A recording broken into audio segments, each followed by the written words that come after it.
Halo guys, assalamualaikum. Selamat datang kembali di channel YouTube Pricebook dan kalian masuk ke playlist unboxing yang mana kita kedatangan sebuah produk terbaru guys dari Tecno, yang mana handphone ini cuman dibanderol dengan harga sejutaan aja tapi punya refresh rate mencapai 120 Hz. Bahkan untuk varian RAM yang 3 GB itu cuma dibanderol dengan harga 900 ribuan aja.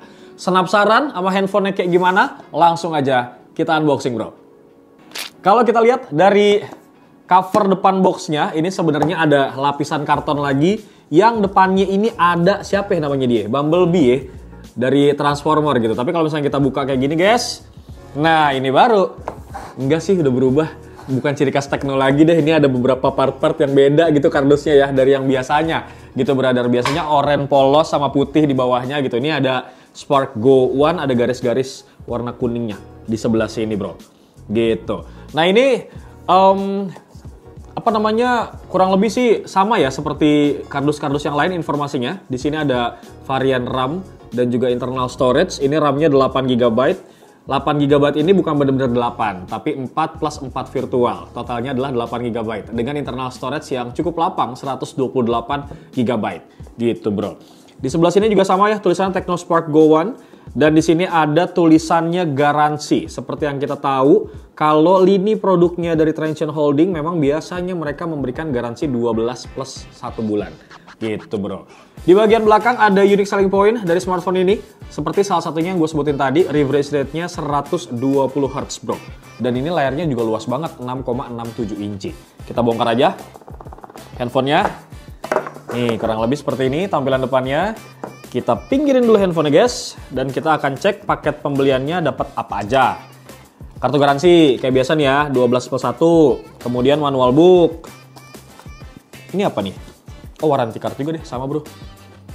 Terus kemudian kalian akan mendapatkan ini silicone case, bening ya. Tuh, warnanya bening. Sip. Kayak Aiku ya. Kayak Aiku mirip deh begini ya konfigurasi kameranya. Terus kalian akan mendapatkan charging cable nih, Type-C punya. Tuh, biar kata harga 900 ribuan, yang 3 GB udah dapet Type-C bro. Terus ada kepala charger. Ini kepala chargernya itu berapa watt dia ya? Nanti bakal kita cari tahu ya brother. Di sini nggak ada informasinya nih, gue lihat-lihat. Ya dapat 15 watt ya. 15 watt untuk kepala chargernya brother. Dan terakhir kalian akan mendapatkan sebuah SIM ejector. Kurang lebih seperti itu paket pembeliannya. Dan sekarang kita bakal masuk ke sesi hands-on bro. Kita buka dulu guys. Ini plastik pembungkusnya. Tuh bener kan ya, mirip-mirip Aiku desain konfigurasi kameranya. Tapi ini stikernya gue lepas dulu ya guys. Sabar bentar ya. Nanti baru bakal kita hands-on. Kurang lebih seperti ini tampilan dari desainnya. Biar kata sejutaan tapi mewah ya bro ya. Maaf nih ketinggalan. Maaf ya, gue lepas dulu nih stikernya. Lalu ngapa jadi kagak kelepas tadi bro? Nih, sebenarnya kalau kita lihat dari segi desain, ini cukup fresh sih sebenarnya ya dibanding sama handphone-handphone sejutaan lain yang udah mulai di tengah-tengah tuh gue lihat semuanya tuh bulat-bulat tengah gitu. Ini dia agak minggir gitu bro ya. Nah karena sesi hands-on kita bakal kasih lihat kalian bagian bawah, atas dan juga kanan kirinya bro. Yang mana kalau lu lihat di bagian bawah, di sini dia ada speaker. Dan speakernya ini sudah dual speaker DTS. Lu bayangin handphone sejutaan, lu mau pakai buat nonton film, dengerin musik, main game, ini akan lebih powerful karena sudah dual stereo speaker DTS. Gitu bro. Di bagian tengahnya ada port untuk charging ya, Type-C punya. Kemudian ada mic dan juga lubang kebahagiaan para gamers nih, jack audio 3,5 mili bro. Lanjut lagi bergeser ke samping, di sini ada SIM tray ya yang bakal gue buka guys. Kira-kira dia hybrid atau enggak nih? Kita cek dulu ya. Nah, nggak hybrid bro. Lo bisa langsung masukin 2 slot SIM card nano, including sama micro SD. Jadi kalau kalian rasa 128 GB-nya kurang, kalian masih bisa extend untuk internal storage-nya. Gitu bro. Di bagian atas seperti yang gue bilang tadi guys, ini ada speaker lagi ya kan. Ada 2 jadinya atas bawah. Di bagian sampingnya lagi ini ada tombol volume up and down, including sama side fingerprint scanner dan juga tombol power yang menyatu. Gitu bro. Simple sebenarnya ya kalau kita lihat dari kanan, kiri, atas, bawah. Tapi gue cukup mengapresiasi handphone sejutaan dari Tecno ini bro. Karena secara desain ini ya nggak kayak handphone sejutaan, mungkin harganya bisa 2-3 jutaan kalau dilihat sekilas gitu ya. Nah, di bagian belakang di sini, kalau misalkan lu lihat konfigurasi kameranya, lu jangan tertipu guys, karena ini cuman satu kamera aja. Jadi main kameranya ini punya resolusi 13 megapiksel. Bukan diafragmanya, dia ada di angka f1.8, kemudian PDAF ya seperti biasa, dan ada dual LED flash bro. Untuk perekaman videonya sendiri, Doski ini bisa ngerekam 10, 80, 30 fps. Nanti bakal kita lihat juga menu-menu kameranya ada apa aja di handphone ini. Nah, sekarang bagian belakang udah ya. Terus kita bakal cek untuk bagian depan karena gue akan sedikit ngebahas masalah layar, kamera selfie, dan juga kita akan cari tahu jeroannya seperti apa bro. Handphonenya sudah nyala, kurang lebih tampilan depannya seperti ini guys, UI-nya. Memang Kastekno banget ya. Dan lu nggak bisa komplain, bang kok dagunya tebel banget dia. Nih handphone cuman sejutaan bro. Sejutaannya sejutaan kecil. Nanti bakal gue cek di beberapa e-commerce sama marketplace kira-kira sejutaannya tuh berapa. Bahkan yang 3 GB ini harganya di bawah sejuta. Gitu bro ya. Nah, biar kata layarnya juga bezelnya tebel gitu ya. Kemudian bagian kanan, kiri, dan atas tidak terlalu tipis. Tapi Doski ini punya refresh rate yang menarik. Di angka 120 Hz. Yang mana menurut gua angka ini cukup oke banget buat lu semua make kayak misalkan scrolling gitu ya dan segala macam. Ini pasti lebih smooth dan juga lancar.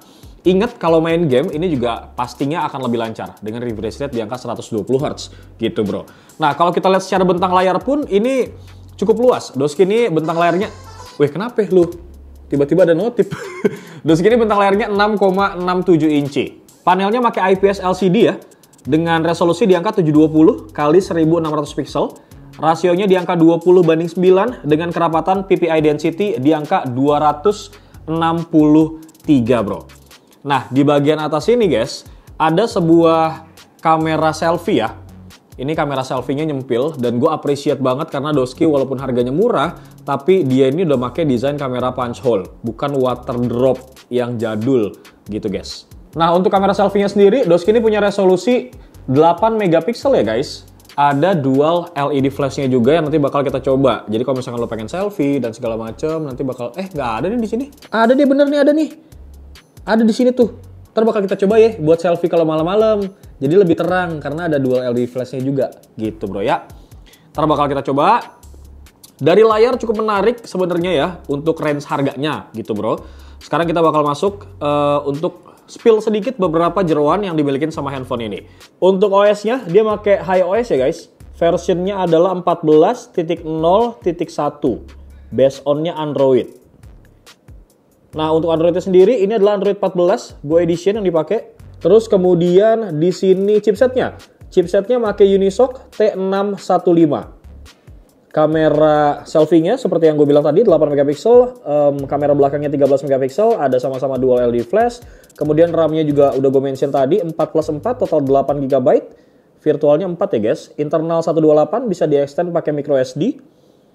Kemudian tadi kan kapasitas Tadi kan kemampuan pengecasannya 15 watt ya. Nah, untuk kapasitas baterainya dia di angka 5000 mAh. Gitu. Cukup lah ya buat daily user lah, buat lo yang pengen ganti-ganti handphone buat sosmed gitu bro ya, buat main game-game ringan. Nah, dengan beberapa spesifikasi tadi guys, kita bakal coba cek untuk skor Antutu benchmarknya. Nah, di sini gue udah tes tadi dan Doski ini berhasil mendapatkan skor di angka 259.247 poin. Apakah ini angka yang jelek? Tentu tidak guys. Untuk main game sekelas Free Fire, kemudian Mobile Legends, ini sih masih oke lah. HOK gitu ya, HOK, ini masih cukup lumayan gitu bro. Nanti deh bakal kita coba cek settingan untuk main Mobile Legends dulu ya guys ya. Nah, sebenarnya selain sesuatu hal yang spesial si 120 Hz-nya itu guys di bagian layar, handphone ini udah punya sertifikasi IP54. Jadi handphone ini tahan terhadap cipratan air dan juga Doski ini tuh durability-nya oke, karena bisa tahan sampai 1 meter gitu ya. Jadi secara durability cukup kuat, walaupun nggak ada juga orang yang mau sengaja banting handphone kayak tadi ya kan. Cuman kalau misalkan nanti tiba-tiba jatuh dari saku celana yang range tingginya nggak nyampe 1 meter mah masih aman-aman aja gitu ya. Oke guys, Sebelum kita cek buat Mobile Legends sama Free Fire untuk settingannya, gue bakal kasih lihat kalian dulu nih. Mungkin buat lo yang penasaran, kira-kira bang kameranya gimana? Ini bakal gue buka menu kameranya, guys. Nah, di sini buat lo yang suka bikin konten, lo tuh bisa bikin short movie di sini, guys. Cukup menarik juga. Dengan beberapa template. Jadi udah ada di sini. Lo nggak harus pakai third party lagi. Kayak misalkan CapCut mungkin, ya nggak sih? Yang suka ada template-templatenya gitu ya. Di sini bawaannya udah ada, guys.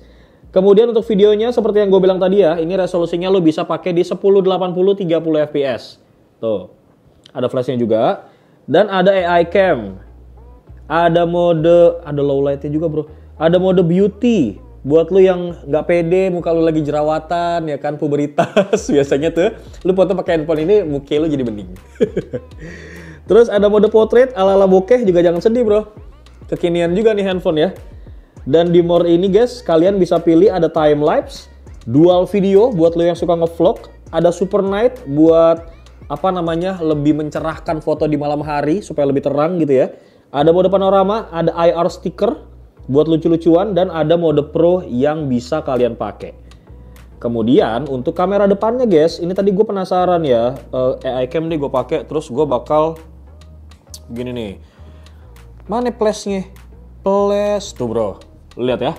Di sini ada LED flash. Jadi kalau misalkan mau foto dalam kondisi low light gitu ya. Tuh, lu jadi akan lebih terang, bro. Siapa salah silobat. Silau, bro. Nah ya. Oke, ini silau karena nih lampunya godoknya banyak, bro, di depan komuk gue, tambah lampu ini jadi makin silau. Nah, ini hasilnya kalau gue pakai hasil kamera depannya kalau gue pakai LED flash. Yang pasti kalau kondisi gelap ya akan terang-terang aja gitu hasilnya, bro. Ya. Sip, kurang lebih seperti itu. Dan buat lo yang hobi main game mungkin, ya lo jangan ekspektasi banyak juga sama nih handphone ya kan, karena seyogyanya harganya cuma 1 juta, bro. Jadi gue bakal kasih lihat juga settingan-settingan aja dulu nih buat Mobile Legends, dan juga kalau lo pengen main app-app. Di mari nih adik-adik ya. Kita buka settingan app-app dulu nih. Gue buka ya, bentar. Ini kita buka settingannya ya, guys, di Free Fire. Gue bakal kasih lihat ke kalian untuk settingan dari displaynya. Nah, untuk grafisnya kalian bisa main di ultra, guys. Kemudian high res-nya bisa di high. Tuh, ya. FPS-nya coba kita di high. Wih, bisa, bro.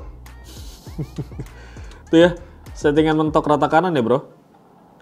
Gokil juga nih, boleh-boleh ini handphone. Terus kalau ada gironya juga. Oh, ada gironya juga, bro. Tuh, bisa lu pakai ya. Terus kemudian kalau kalian mau main Mobile Legends, masuk ke setting Mobile Legends. Terus kita bakal masuk ke frame rate. Frame rate-nya lu bisa pakai di super, kemudian grafisnya lu bisa pakai di ultra. Boleh-boleh juga. Jadi lu sebenarnya udah nggak boleh nganggap remeh Unisoc sih, ya nggak sih, bro? Karena cukup lumayan oke juga nih buat main game kayak gini.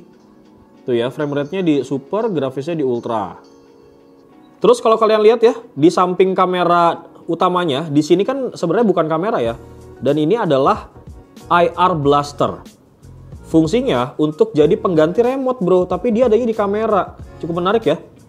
Nah, ini kalau misalnya lu pengen pakai, lu bisa pakai aplikasi di sini di dalam handphonenya ya. Nih, aplikasinya namanya WeLive untuk pakai IR Blaster. Jadi lo bisa fungsikan handphone ini sebagai pengganti remote untuk perabotan elektronik di rumah lo. Kurang lebih seperti itu, guys. Bagaimana menurut kalian? Kalau gua kata mah ya cukup menarik ya, mengingat harganya yang memang affordable banget gitu, pas di kantong, terutama buat kalian para orang tua yang pengen ngebeliin anak-anaknya yang masih SD handphone misalkan. Ini masih oke banget gitu, guys. Nah, buat harganya sendiri ini gue cek di beberapa laman website, guys. Kita akan cek kalau misalkan kalian, mana dia? Bentar ya, kita cek dulu nih. Kalau misalkan kalian pengen beli di Shopee, ya kan, si oren-oren itu, guys, tanggal 6 Oktober nih udah lewat kebetulan ya. Mudah-mudahan promonya masih ada ya. Itu harganya mulai dari 1.049.000 untuk yang 4/64 GB. Nah, kalau yang 4/128 seperti yang kita unboxing dan hands-on sekarang, itu harganya adalah Rp1.159.000. Gitu, bro. Adapun yang varian 3 GB itu dibanderol dengan harga 900 ribuan aja. Mengingat dari harganya, handphone ini sih cukup menarik ya. Yang namanya juga Transcend Holding. Gue kata dia ramah tamah banget sama spek gitu. Kalau harga-harga murah gitu bro. Salah satunya ya dari brand si Tecno ini. Bagaimana menurut kalian? Langsung aja tulis pendapat kalian di kolom komentar. Dan apakah mungkin dari kalian udah ada yang beli dan udah ada yang nyobain? Monggo langsung aja sharing-sharing kita di kolom komentar. Bewok pamit guys. Assalamualaikum.